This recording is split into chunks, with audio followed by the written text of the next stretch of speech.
Welcome back to the Splitting Hairs podcast presented by Jackrabbit Illustrated. Another Victory Sunday episode coming at you here. Matt and Chad, Garage Time Chad with you tonight. Yeah, background Chad, Garage Town Chad, Pop In Chad. I got lots of podcast names. Yeah. And so right off the bat here, we do need to recognize Chad really quick, right away here. 3 pods in 1 week. He's here again. So 4 podcasts or 4 streams in 8 days. Let's hear it for Chad, who just makes this show run. So thanks, Chad, for all you do and filling in for Kyle and Dallas while they're busy in their personal lives right now. So yeah, thanks, thank you, man. Chad. I appreciate it. I did get another couple people asking, what happened to Dallas yesterday? And I was like, well, nothing happened to Dallas. The guy's got a job that's important, and this is his busy time of the year. So, and I know Kyle's got some other things going on. So unfortunately, you're stuck with this face for radio for the time being. So, yep. Preston, horns down. That is the theme of the show. Horns down. Horns down. I don't know what's happening. Whiff, man. I was watching myself and I was watching myself on screen. Ooh, that was bad. Can we edit that out, Chad? We need to edit that out. If we're doing like Shaka down or something. Let's edit that out. Okay. Okay, we'll edit that out. Can you edit my phone like ringing as we get on oh my gosh. This? Oh, I'm so sorry. That's gonna end up on Ben's gonna make something out of that. Yeah, well, dang it. All right, let's talk about Drake's Place and Cottonwood Coffee. If you did not see it this week, if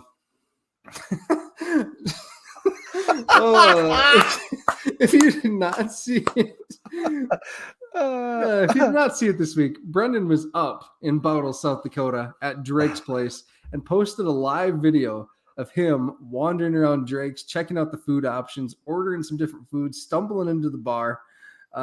It was an awesome showcase. I cannot wait to get to Drake's, check out some of their food. Thank you, Drake's Place, for sponsoring and just being good friends and good partners at tailgating and all of that stuff. Cottonwood Coffee, Jim Poppin, I'm glad you're here. I'm also glad you went and got breakfast on Friday morning, I believe, at Cottonwood Bistro in Brookings. You said you got the eggs and toast and I think it was sausage too. Looked delicious. I was jealous I wasn't there. Cottonwood Bistro has the best breakfast in town, in my opinion, and also some of the best coffee. And you can get that coffee at home by ordering online and use the code JI22 for 10% off. So thank you, Drake's Place. And thank you, Cottonwood Coffee. Appreciate it. Well, let's dig into this game, Chad. And you were on the bus. Yes, I was. Tailgating tour bus. Walk us through it. How was the day? First of all, retain the rock we did. Yes, we did. It was great. There was some things that happened that made it interesting leading up to that, and we'll just leave those out. But we got there, got on the bus early. There was a couple of people who have they sit by Brendan and I now, and they missed the bus. What? Why? Did you just take me offline? No, I did. I was trying to get you to be the main screen here because you're telling such a good story. You're good. Don't worry. All right. Anyway, so they missed the bus. We stopped. You're messing with me, bro.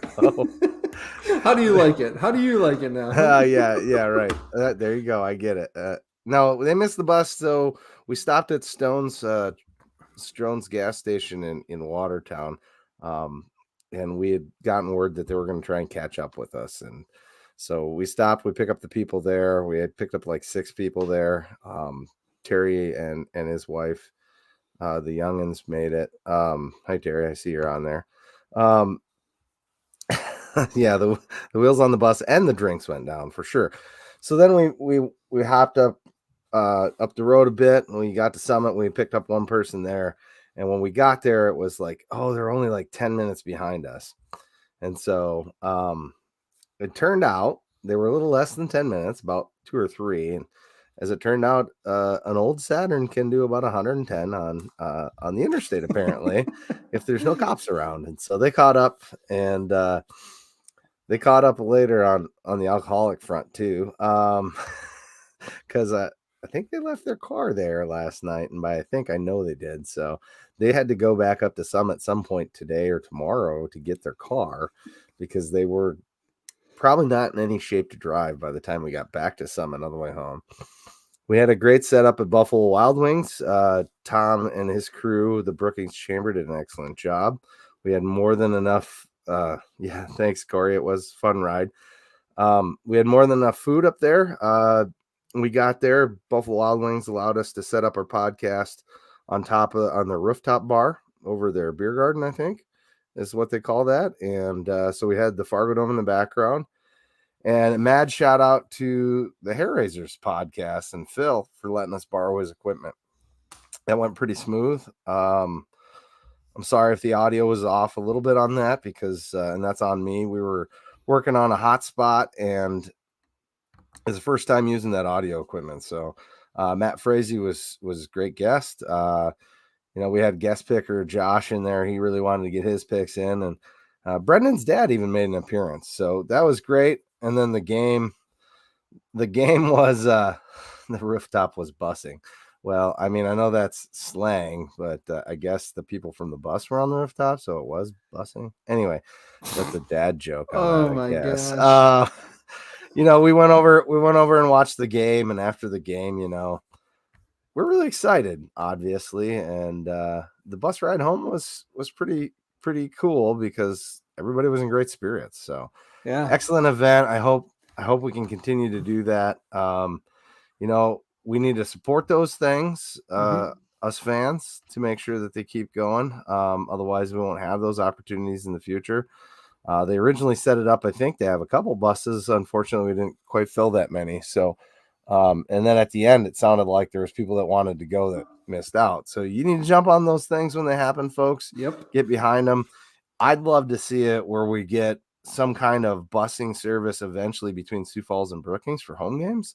That'd be awesome way. If we could make a ticket and a bus package cheap enough that people could, and maybe do a season package or something, then you could go up.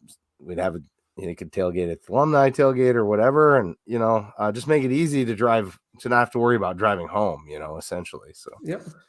Hey, and that would really help with the exiting situation around the stadium as well. Yeah, Make I mean, I got an cars opinion on that, but nobody's asking me. But all right, let's save that for another. Let's save that for off season. That's what I said. Nobody's asking me. All right, I will in the off season. All right, so thank you, Chad, for that recap. Thank you to Thomas Dunn and Brookings Chamber, Connect 2140 for lining that up. First Bank and Trust for sponsoring the bus. What an awesome thing. Chad's right. That's something we need to try to do more frequently. I have a personal goal to visit all of the stadiums in the Valley. And so this would be a great way to do it, I guess. You coming with me to UNI then? Potentially, yes. Might be going with Dallas. We'll see. We might meet in Mankato when we go down there. Yeah. All right. Let's talk about the game. So initial reactions, I think everyone was with me. Pretty dang ugly, that first quarter and a half. I can't really think of besides that Isaiah Davis touchdown run. I can't think of how it could have gone any worse, really, in that opening half. I could not believe how the chain gang was getting gashed. I was shocked by all of the false starts. And the timeout on the fourth down when NDSU changed their mind left me just pulling my hair out. All sorts of things. How I feel about that one. Yeah, right. Oh my goodness. It honestly was just about as ugly as it could be. Backyard bully, I think you're a guest here, so we will get to this. You've asked it a couple times. We'll talk about this. Can this team win the Natty? So sorry, Chad. Oh, that's fine. Hey, thanks for the comments, Backyard Bully. We appreciate all of our listeners and comment in. As long as you got an appropriate name on, we'll put your comments up if we can. So yeah, I mean, I think it's fair to say it went almost as bad as it could have been. Colby Herter probably turned that around a little bit for us. And, you know, I mean, I guess we could have went down 3 scores going into the half. So it could have been worse. I hate to say that because it really wasn't good. Yeah. I wish we could do an instant poll, because I would ask this question right now. After when NDSU was about to score their 4th touchdown right before Herter's interception, there was the taunting penalty, unsportsmanlike conduct, for the bow and arrow that Cam Miller shot at the SDSU sidelines, supposedly. And with the throat, that had to have been what it was. That's right. So that it had to have been the throat slash. Is that a penalty or not? Answer in the comments, yes or no. Is that a penalty or not? I mean, we both agree. We've talked about this already, so you guys didn't know that, but off screen we talked about this, and we both thought that was fortuitous, but maybe a little bit weak. Like, there wasn't anyone really around him. Maybe he did do it towards our sideline. Obviously, that ref thought it was not okay. And we've seen that with different officiating crews in the Valley. Some of them call those kind of things way quicker than the other ones. So it's something that our guys need to really, you know, we've talked about it, especially after the Missouri State game. We can't be doing those kind of things because it's going to come back and bite you in the, you know, the high end. Yep. Yeah. Okay, it's coming in mixed, kind of like for us, Chad. So yeah, I mean, we get a yes and no, and yes, it was towards the sideline. I mean, rule book says it was. Hey, Chris Howard, I am with you. That was my reaction too. I think he said he had to have said something. That's my impression. I get the throat slashing, and that could have been it. Someone said, you know, Deshaun Watson in like 2019 was called for the bow and arrow or something, or sometime. So it just like it. I don't know, but that was my first reaction, Chris, was that is that he said something. But this should be a lesson. Hopefully, we stop shooting bows and arrows after first downs. That we've been calling for that forever. Just get the first down, be happy, move on. You know, slap your teammate on the shoulder pad. But just it has to, like, we can see it literally turned the tide of that game, because they likely hand off to Lupke from that 4 or 5 yard line. We hadn't figured out how to defend the run. Instead, they tried some, you know, fancy pants call, and they threw a pick with their backup quarterback, who's going to be a good quarterback someday. Just not yet. So at the end of the day, Jordan Fink hits the nail on the head. It's a penalty because it was called. Sweet Lord, which we love Jesus. Officiating is part of the game. So, and Preston McGoy says, not in a game with this type of ramifications and emotions, I'm thinking is what he means by that too. So yeah, I mean, you're going to call it a little different on a game that they don't want to get out of hand. And you know, I want to credit Colby Herter. It wasn't a game-changing, or it was a game-changing pick, but it wasn't like a super difficult interception to make. But he just played it really well. He just played it well. So we talked to Colby Herter's dad and mother before the game. Ben and I did at the tailgate, and we was talking about how, you know, the way they play as far as NDSU. He came back in and had told his dad, it's just like, you know, he's from Texas, right? Obviously, you know that. He's like, they play just like Katy, Texas. So, you know, it was nothing new for him. And he was telling us about, you know, how they love it at playing for SDSU, and they thought the tailgating atmosphere was really good there at NDSU, and they were excited to get into this game and you know, experience it firsthand. Yeah, cool. So I wrote in Rants and Raves today. I do think Kobe's going to be a really special player. Like, he's already good, and he's going to be really special. Yes, I agree. He cleans up some of the mental stuff. You know, he bit pretty hard on that fake to Luke. You know, and that's going to happen. I talked to his dad after the game too, and he said, "Yep, he made that mistake with the Lupke touchdown. He made up for it with the interception." I was pretty emotional during the game. I'm a fan short fanatic, so that's what we are, right? We're a little emotional during the game. And I was like, how's that guy get past the line of scrimmage without getting planted on his hind end? Like somebody should be, whether he's got the ball or not, he looks like a runner. You can not murder him, but you know what I'm saying? You can just annihilate the guy at the line of scrimmage, and that's what we should have been doing there, in my opinion. But yeah, his dad pointed out how talented he was, and he had a lot of teammates that got picked over him to go to larger schools, and he said really, and he's a parent, obviously we love our kids, but I think he's right. His son has the same amount of talent as some of those kids that went to bigger schools. Yep. We have to, as long as we're talking about defense, have to talk about the second half adjustments that we made. The corners playing a little bit tighter coverage on the line was nice to see in that second half. And then just how we were using our defensive line. I'm not sure what shifts there were that happened or how they changed in the run game exactly. But man, to limit the Bison to 28 yards, I believe, in the second half. I thought it was 35, but we're splitting hairs. It was 99 yards at halftime. I remember the graphic. So it was like 28 yards of rushing in the second half because they ended up with 127.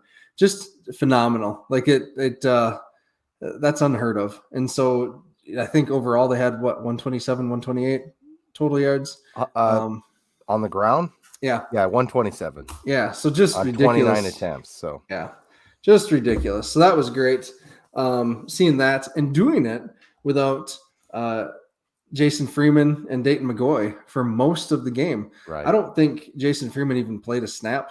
I'm not sure if I saw him out there. Although they did keep saying, their announcer in the Fargo Dome has gotten worse. He the head cheerleader butchered name. Yeah, the head cheerleader. That's right. It's another Bison. Chad. We do not need to hear that. I didn't say it. I just started. Anyway, that guy couldn't get anybody's names right. I'm pretty sure that he had Jason Freeman throwing passes because he wears the same number. It was like, dude, do some research. We're so spoiled with Tyler and our staff. We just sometimes we need to stop and recognize that. And in a place like that, that's the class of FCS, I can't believe that guy doesn't do a better job. That's all I'm going to say. Yeah. They're fans, like Terry said, the Bison fans they met were super cool and respectful. That's true. We're more alike than we are different, right? We know that. That's what makes the rivalry kind of fun because, you can poke at them with the things you know about yourselves. Yep. McGoy, though, I am a little concerned.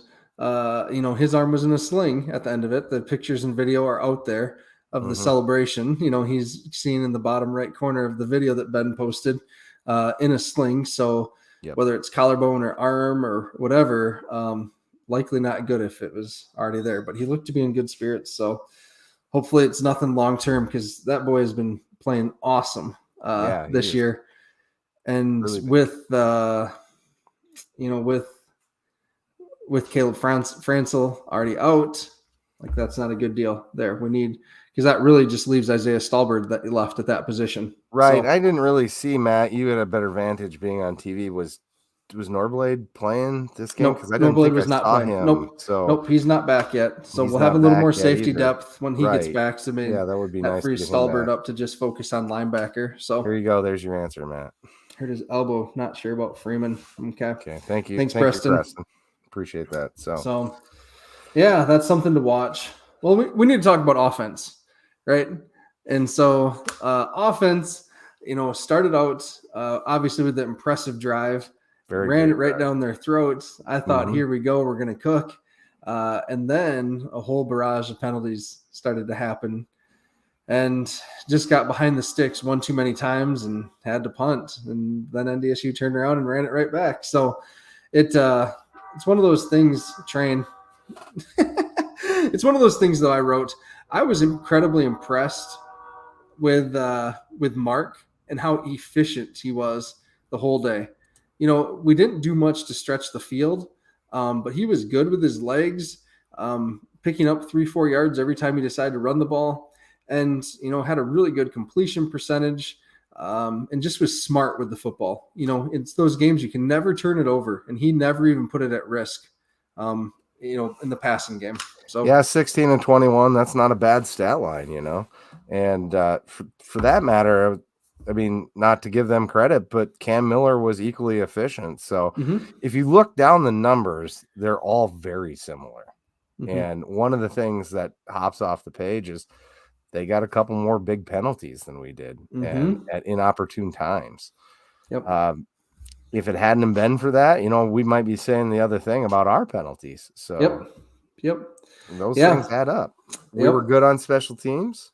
Yeah, I thought we should have ran the ball more because it was working. I agree. And Amar was awesome when he came in for amazing. That second half. I think it was last week at home. Amar was running hard, and it looks like, who said it? I think Kyle might have said it. It looked like he was running though with like a size too big of shoes on. He kept slipping, and I said I think it's because he's pressing. Amar's a home run hitter. You watch his highlight tape. He's busting off long runs, and so far at SDSU, he really hasn't done that yet until yesterday. He had a couple awesome runs. And I think just that confidence of getting something to finally break for him, and you got to see his vision, his burst, his speed. You got to see some power. He was breaking tackles too. So good job. Good job. I don't know if I've said it on the pod, but I know I've said it in our circles a little bit. I see Amar a lot like 20, like Pierre. He has some of that similar. I mean, he's not the same player, obviously, but he has some of that similar run style. So it's a good balance with Isaiah's power. And maybe we should talk about what Tim Haybeck says here a little bit: swing pass or bust. Now, everybody knows I have a great disdain for the swing pass, and most of that comes from our games versus NDSU. Obviously, they've figured out when we're calling a swing pass, just stop, Yeah. Just stop. Like, Yep. Don't do those in an NDSU game. Oh, Chad, you and the swing pass. Gosh. Yeah, dude, I hate him. I'm telling you. Yeah. I just got a comment here, Seth Meyer. Thanks for always listening, Seth. Appreciate you.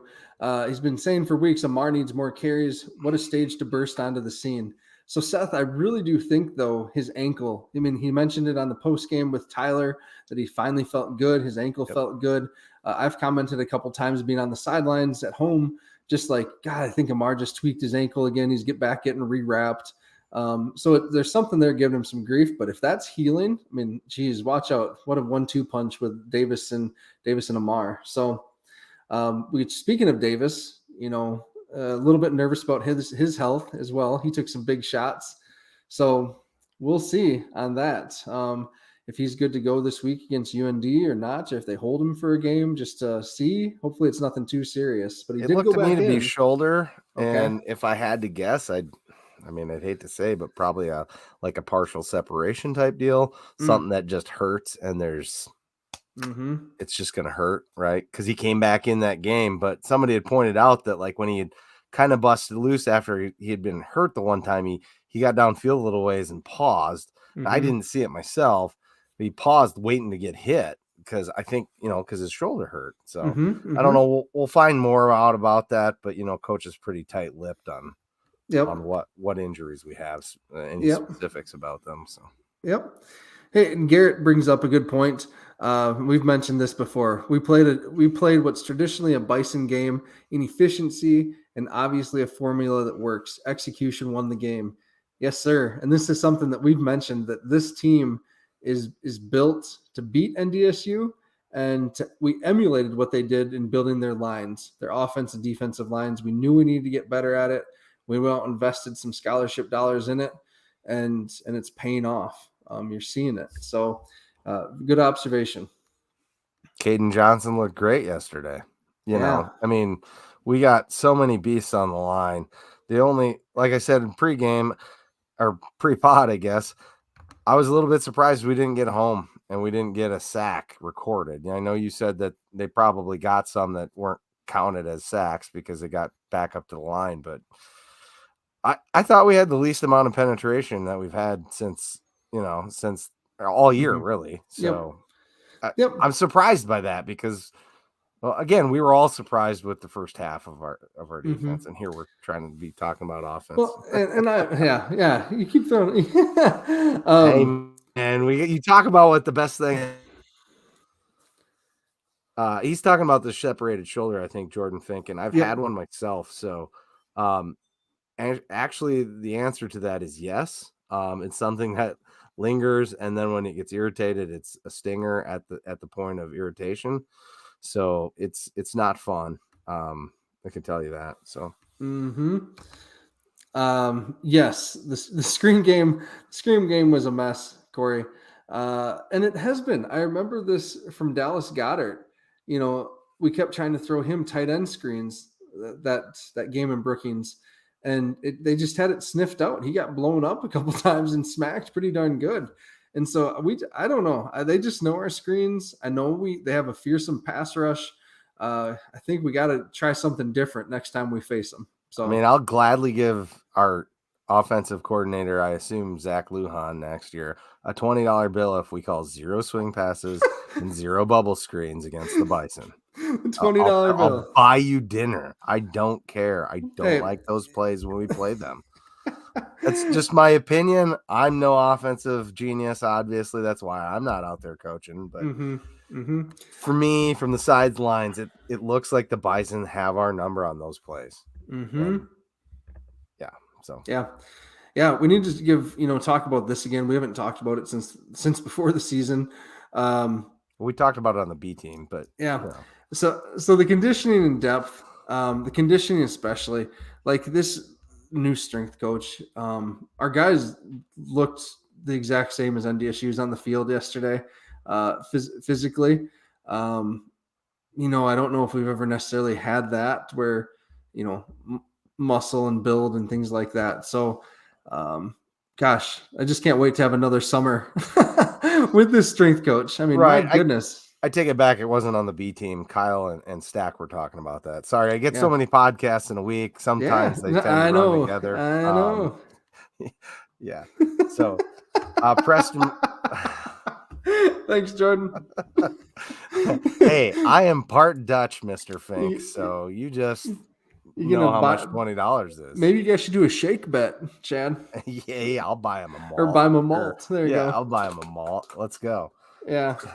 We had a swing pass drinking game in the first half, and it did not disappoint. Thank you, Tim. That's good. If you don't know, Tim's one of my good buddies. And, okay. So if I wouldn't have been up at that game, I would have been drunk, apparently. So. Hey, we do need to talk on offense.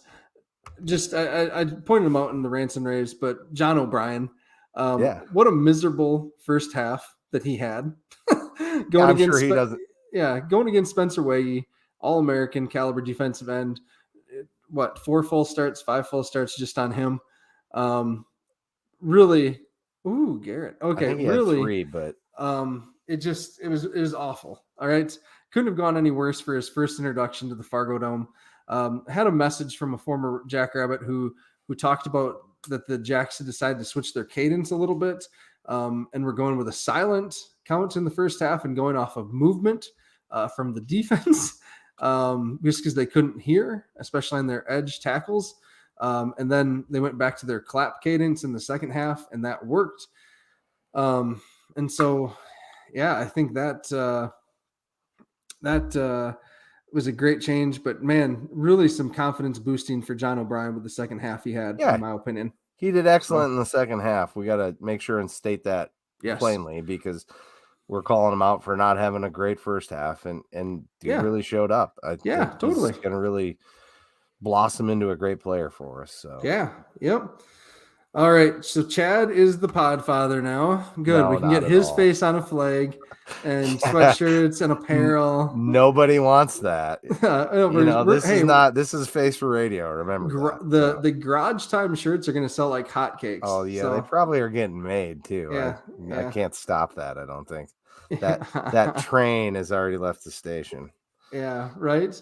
All right, let's get into some game balls here. We good with that? Presented by Dakota Iron.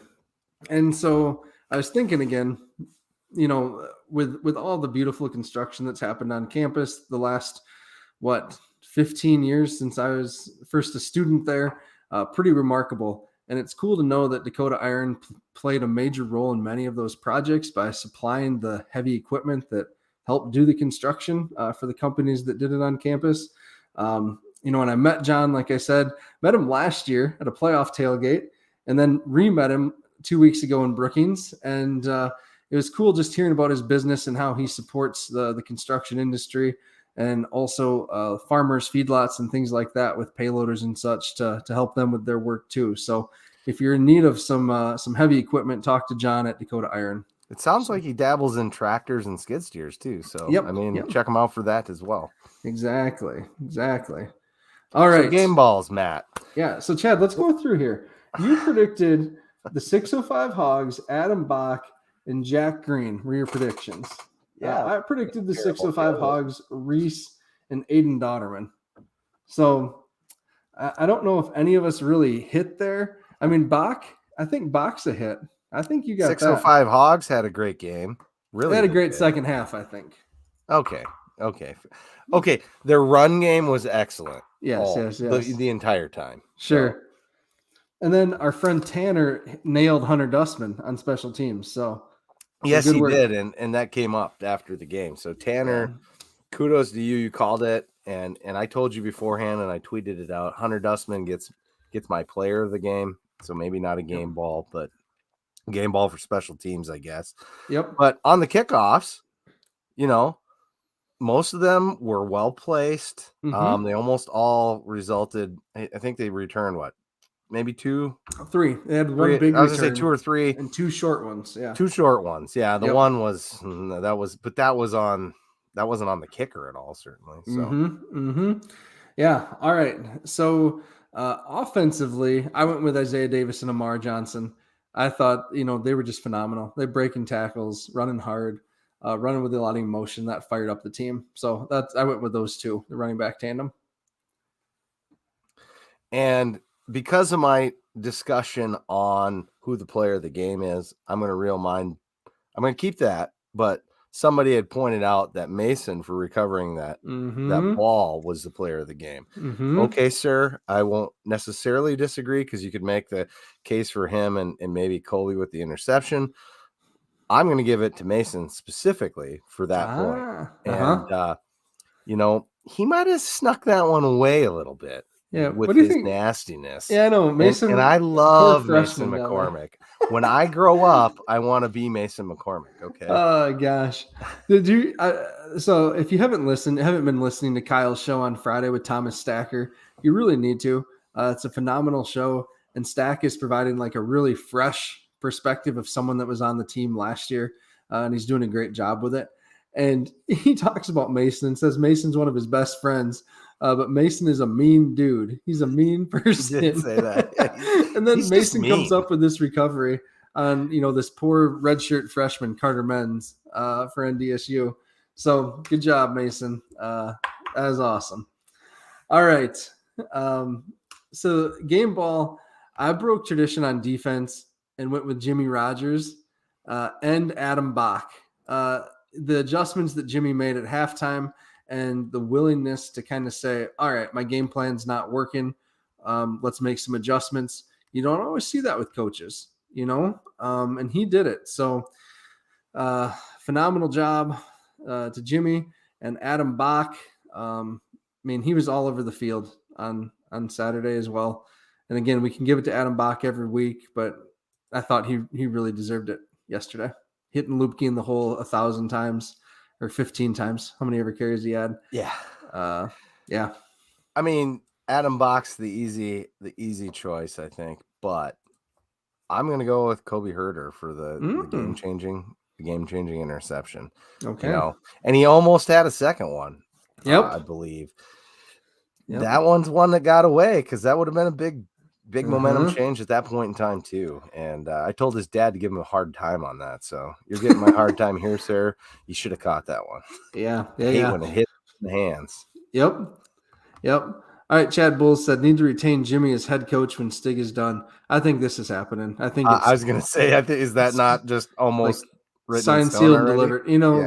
I'm sure the South Dakota Board of Regents will make us jump through some hoops to make it happen and post it and all that jazz. But Jimmy will be the head coach, almost guaranteed. You and me both, Preston. I wish I could have been in that locker room to hear Coach Rogers at halftime. Would have been interesting. Hey, so I don't know if you're not on Twitter, you didn't see this, but I tweeted midway through the second quarter when it was not going well. I said, "Can someone please let our defense know that the game has started? WTF, guys!" And about 2 hours after the game, I got a like on it from Coach Rogers. So I don't know if that's a good like or a bad like. I think it's a good like. I think he realizes that we weren't playing to our potential. And that's what you were pointing out. So yeah. I mean, everything we say on our Twitter or on our podcast is said with love because we love the Jacks. You know, it's not meant to be down our noses or that we know more for sure. So I think everyone knows that we are. We're a positive show for that matter too. Yes. All right. So that's game balls. Oh, special teams, Dustman, right? Dustman. Yeah. Dustman has to be. Congratulations on being a Missouri Valley special teams player of the week, Hunter. That last kick, that last field goal, the angle. That was holy hard, cow. Oof. Good work. Signed and sealed the deal for us. Yeah. Woo, game-winning kick. Excellent. All right. It's time to move on to UND and the opponent preview. So if you remember the last time we were up in the Alaris Center during the spring season, we are just coming off the big win against UNI, the last second win there when we were ranked in the top 5, and I think UNI was as well. Just a huge game. And we kind of went up to Grand Forks and definitely did not play our best game. That's where we got called some of the unsportsmanlike stuff with the Yankees in the spring season. It was pretty ugly. And really that was just a pretty upsetting game, right? We just couldn't believe what had just happened after beating UNI. It was because I was there. Yeah, you were there. That's right. I was there, and it was not cool. And we should have won that game, but I'll tell you what, they completely were washing down our D-line. Their O-line was. They're just washing us down. And that's how they got. I don't see that happening this year. So I'm excited to see our D-line step up to the plate and not let that happen again. Yes, exactly. And so that's a good point. Let's jump into just talking about UND here. So some quick stats about UND. I actually went ahead and did my preview today. Look for it tomorrow or Tuesday. I'm going on vacation this week, guys. I'm going to go see Jordan Fink in Colorado. So excited about that. So UND is averaging 133 rushing yards per game, 4.2 yards per carry. They had a huge game on the ground against Missouri State, 248 yards and 4 touchdowns. They're good on third down, 47%, and then they play ball control, 33-30. You'll remember in the past, they run all sorts of motions. A lot of the same players that they've had the last 2 years. Tommy Schuster's their quarterback. He's just scrappy. He's mobile. He's slippery in the pocket, and he's really efficient, completing 69% of his passes this year. This is going to be a tough matchup. He's just I don't know. I like him just because he's a smart player. He has 2 wide receivers that he really loves in Bo Belquist and Garrett Mogg is still there. Mogg is still around. he's who killed us. And it was kind of a coming out game for Tommy Schuster when we played him last time. Yeah, he was this freshman no one had heard of. Yeah, he was a gamer, man. He's got a little of that Brett Favre-ness for lack of a better reference. Sorry, I'm a Packers fan. Everybody knows what I mean. Though he's a gamer. He makes the plays, and you got to love that in a quarterback, and that kid plays really well. So, like Jordan Fink pointed out too, UND plays way better at the Alaris Center. So we're going to get their A game, especially coming off of beating the Bison, right? Because there's no love lost between those teams either. Yep. So Chad, this was interesting today. When I was going through their offensive line, they have one player, Donnie Ventrelli. You might recognize that name. He's been their starting right tackle the last few times we've played him. A big, stout guy. He is now flipped over to their left tackle, and the rest of their line are sophomores and redshirt freshmen. And so it would make sense why they've been a little, inconsistent on offense. They've given up 14 sacks, so that's something to watch. And that inexperience, there's just something to watch. When I watch UND, Schuster is saving them from getting more sacks because he's just so darn slippery. So this could be a game where we implement a similar plan to what we did against Jason Shelley. Schuster's not the same type of running threat, but he is, again, slippery and mobile enough to make plays. So shut up, Ron. Anyway, I get excited when I think about our defensive line against an inexperienced offensive line. The thing they got going for him, like you said, Tommy Schuster's a bit slippery. And my comment to Ron Lonnie was about his comment about the Packers. So, just to clear that up, not the one that's on the screen, but I like our chances. Our defense might just eat them alive. I hope they do. Yep. Hey, so Jordan Fink, yes, they're coming off their bye too. We've commented on this.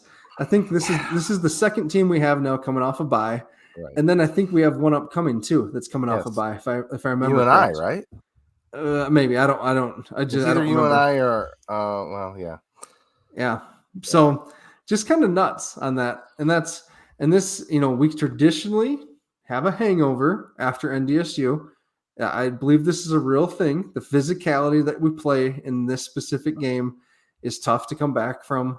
The emotions, the energy that you've had to have. I do like Mason's comment from earlier in the post game, like being ranked number 1 doesn't matter if we don't beat UND next week. And he's a leader, he's a captain, and he's 100% right. 100%. Yeah. So we'll see on that. To your comment of the hangover, look at what happened with us the game after Iowa. I mean, we had hangover after that. I mean, obviously the injuries were a factor in that, but it was a hugely physical game. And the thing I can say about the Bison game this year is I think for the second half, we kind of out physicaled them, Yeah, we took it to them. Yeah. Yep. Oh, Chad. And so, if we're quote unquote the Bison teams of old, then hopefully that helps us roll like they always have in the past. So let's just roll. Let's go. Let's get that 1-0, like Jim pointed out, like Kit Stig always says. Let's go give it to the Hawks. Yep. Yeah. Good question here from Zach Larson. Do you think Tucker Kraft coming back will help with the hangover after NDSU, giving the team a boost? I think that brings some energy. I think Landon Wolf actually playing too would bring some energy to the team. It certainly can't help hurt, right? It hurts. Yeah. Landon's gone through warm-ups now 2 weeks in a row, I believe. He didn't warm up. Did he warm up last? I don't forget. Yeah, I know he warmed up. I know he warmed up last week. You had it in your So he's warmed up 2 weeks in a row and hasn't really gone.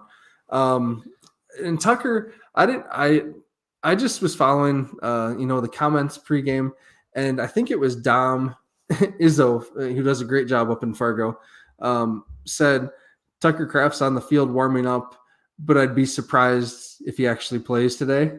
And I'm guessing it was because how Tucker was moving out there or something that he saw. We all knew Tucker wasn't going to play. We all knew he wasn't going to play. Maybe, but just I think Dom seeing him live in person, he might have saw something. I could be reading too much into that, but I think you are. But that's my opinion. Okay, thanks.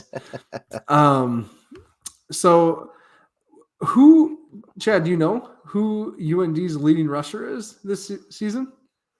Well, I can tell you one thing, Matt. It's not Otis Weah. Ooh, Chad. I'm just going to say that I know. As far as who else they have, I'm just going to go with Tommy Schuster because I don't even know anyone else on their team that's noteworthy. So it is UNI grad transfer, Tyler Hoosman. Oh, okay. Sure. Yeah. So a name you've heard before. Up there. Yeah, he's having a good season up there. And he's kind of in a 1-2 combo up there with Isaiah Smith, who is back from injury. But Hoosman has 473 yards and 7 touchdowns this season. That's pretty good. Yeah. Can't say that I exactly follow the numbers out of Grand Forks. So yeah. And Isaiah Smith has 243 yards, a 6.8 yard per carry average. and 2 touchdowns. So he's having a nice season as well. So a good kind of a nice 1-2 punch for them in the backfield.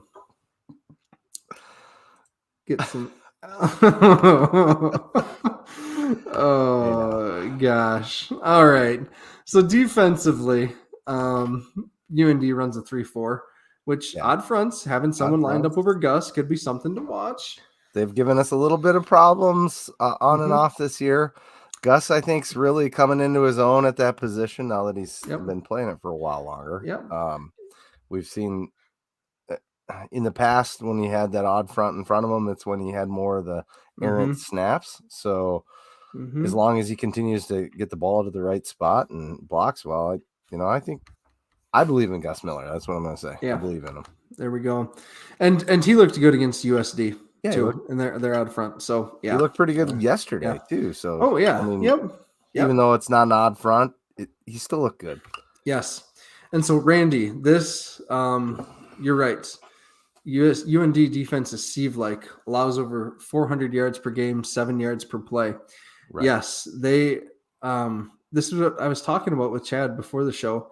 Like it's a lot of the same players that they've had the last 2 seasons, but just not getting any better. Like they have so much experience when you look at their back end, but they just, oh gosh, that sounds terrible. Chad, what the heck? I didn't say anything. I just chuckled. But they, you can look at their back end, but they just aren't keeping it together. They've allowed so many points this year. They're 4-2, but their points per game, they're being outscored by their opponent, which is just wild. So they're kind of an odd team this year. Yeah. It's hard to really get a read on how good they really are or how good they're really not. CJ Siegel is a player to watch at corner. He's a ball hawk, and he's been starting for him for a few years. Good punt returner. So he's just a player to keep an eye on, potentially. That's going to be nosy and be around the ball. Who do you think he matches up with? Oh, I don't think they'll match up. I think he'll just play his side. Oh, okay. If they do that, They play too high, quarter. What do they play?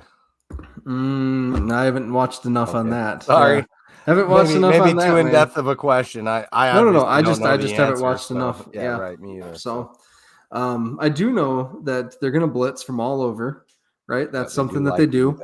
Yep. Their corners will come. Their linebackers will all blitz. They don't get much pressure from their front 3. They're big. They're built to stop the run, but they're going to blitz basically every play.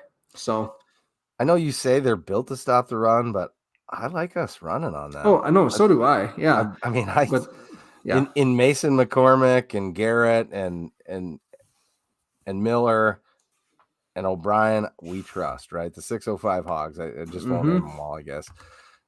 I think they're going to steamroll them on the run, just like they did with NDSU. I can't imagine that just because they have an odd front, they're going to be harder to run on than NDSU. So. No, that's what Kyle always says, right? Kyle says the best way to defeat a 3-4 is to run right at it. So he does always, yeah. And he says logic. That every time. Yeah. All you got to do is get that center guy moving left or right and just run right by him. Yep.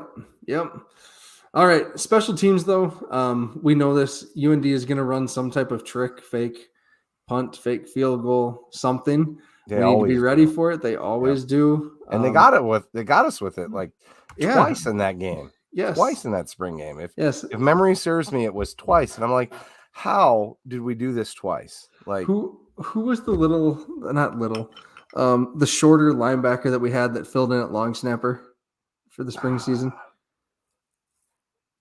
I can't remember his name because I just remember the fake punt that they had. He was matched up against Mog.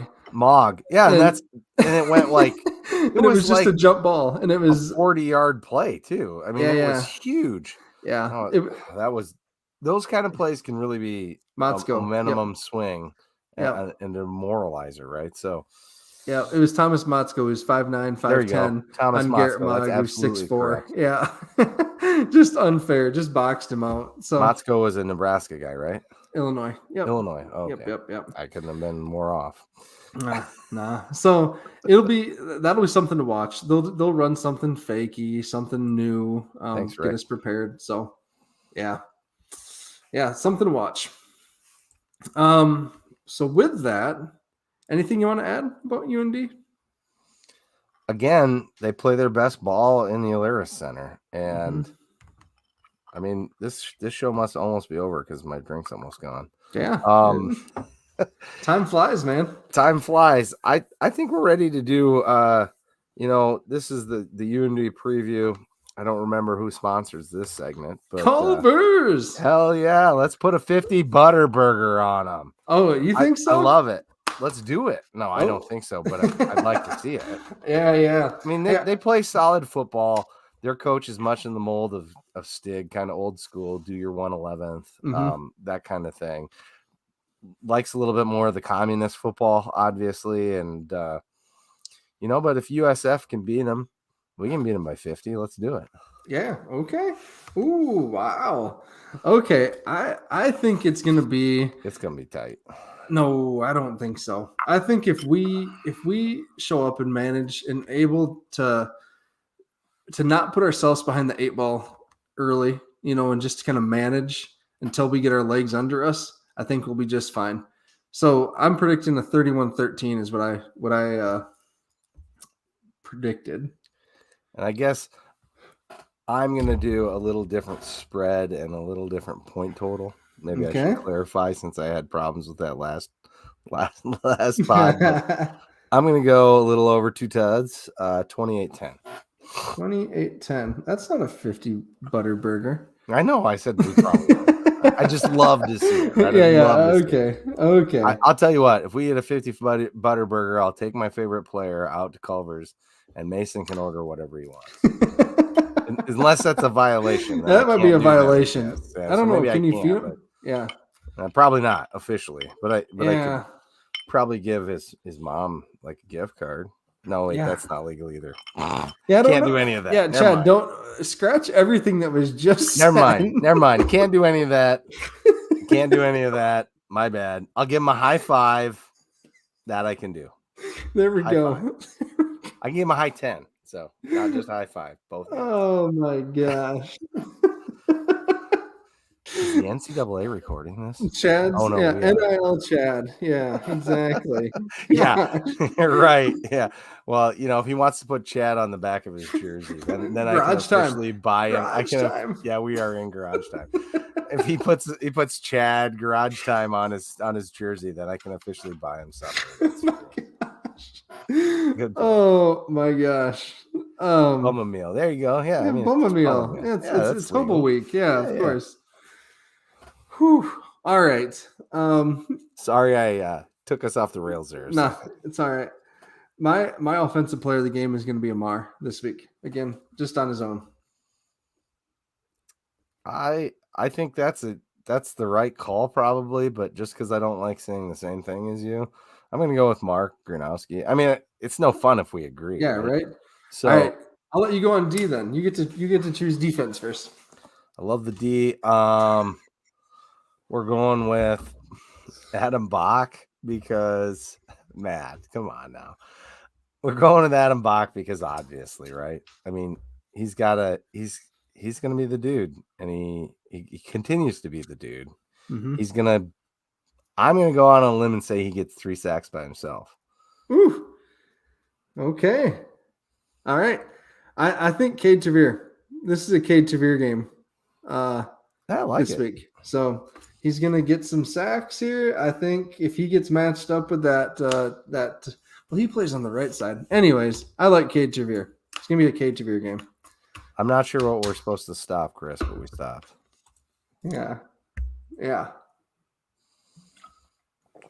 Ron's just begging on Montana. Jeez. All right. Yeah, well, I mean, he's an MSU guy, so let's just give a quick shout out to the excellent performance by Idaho in beating the Grizz at Wa Grizz, which is no small feat, as we know. And it's not bad for us, but it'll be great if Weber could beat Montana State, and then Montana State I think plays Idaho, and then they could beat them, and everybody can end up with a loss, and they can all be in 4 through 5 land in the seeding. So it could Yeah. be great. Could Yeah. happen. I mean, we've done that within the Missouri Valley when we've had really good, strong years. So it'd be great to see. It'd be great to see that happen out in the Big Sky when they're having a strong year. Yeah. Do we want to predict a special teams player? I mean, we can. There's not a lot to choose from, but sure. Yeah. Let's just I want clean game. A clean game. Yeah, I'm just happy. Right, exactly. I'm happy with a clean game. Yep. Then everybody on special teams gets that NIL high 10. Yes. Hey, but not to look too far ahead, but I was watching the Indiana State Youngstown game, and Indiana State allowed a kick return against Youngstown, and not a single Indiana State player came within 5 yards of him the whole kick return. So there is potential there for some Hobode magic on that kick return. So that game was wild, by the way. We're due for some Hobode magic, and I think maybe that's going to be our 50 Butterburger of the year. Yeah. I don't know. Their offense is pretty good. Their so we'll offense see. Is pretty salty. Yeah. They got some good, talented guys catching the ball. But we may score 50 that game. Yes. Yeah. If Youngstown can, I feel like, or if Youngstown get close, I feel like we should be able to get close. Youngstown has a talented back, and we have a couple of them. So yeah. All right. We had a couple questions about the national picture. Sac State too also needs an L. So whoever wants to beat them, go ahead. Good point, Rick Jensen. Yep. What happened to Tyler? Who are we talking about? Tyler. Cody, who are we talking about? What happened to Tyler? Was he injured? Oh, Tyler. No, they pulled him off. He's talking about Feldkamp. Oh, They pulled him off. Coach had talked about that a little bit. You want to talk about that, Matt? Yeah. I actually didn't click the link that you sent me, so my apologies. He talked about this just a little bit, that they want Tyler to focus on the offense and feeling like he is putting too much pressure on himself with punt return. So they're keeping Yankees on punt return just so Tyler can focus on being a part of the offense and knowing his role really well in that. And we saw that right in the last home game where he was a huge part of the offense and the quick hitting passing game, and got to showcase some of his talents there. So Feldkamp was fine. So I don't know where he was this week. I mean, just probably the matchup dictated a little bit. I think run blocking wise, you want to go with AJ Coons a little more out there with his strong physical presence in those moments. So, yeah, Chad. We all do. We all love the segment with Stacker and Kyle too. We were calling it Stacks on Stacks. So look forward to a few more of those. I think. Yeah, you could see that becoming a more regular deal. Yes, it's been an awesome addition to our lineup. So tune into that. All right. Again, just wanted to say thanks to everyone that tuned in or that tunes in, that listens at any point here. Do we give a defensive game ball? Yeah. Okay. I missed it. Again. Sorry. You predicted Mark or Bach, and I predicted Jameer. Yeah. Sorry. My bad. Yeah. The COVID vaccine's still messing with my head. Oh, Lord. Closing the comments now. It was a joke. It was a joke. All right. So again, thanks to everyone that tunes in, that subscribes, that likes, that shares, that comments, all of that. We really appreciate it. I'm jealous that Chad and Brendan and Ben got to meet so many of you on the bus this week. Hopefully to be on the next one when it happens, if there's another one. So again, have a good week. Go big, go blue, go Jacks. Go Jacks.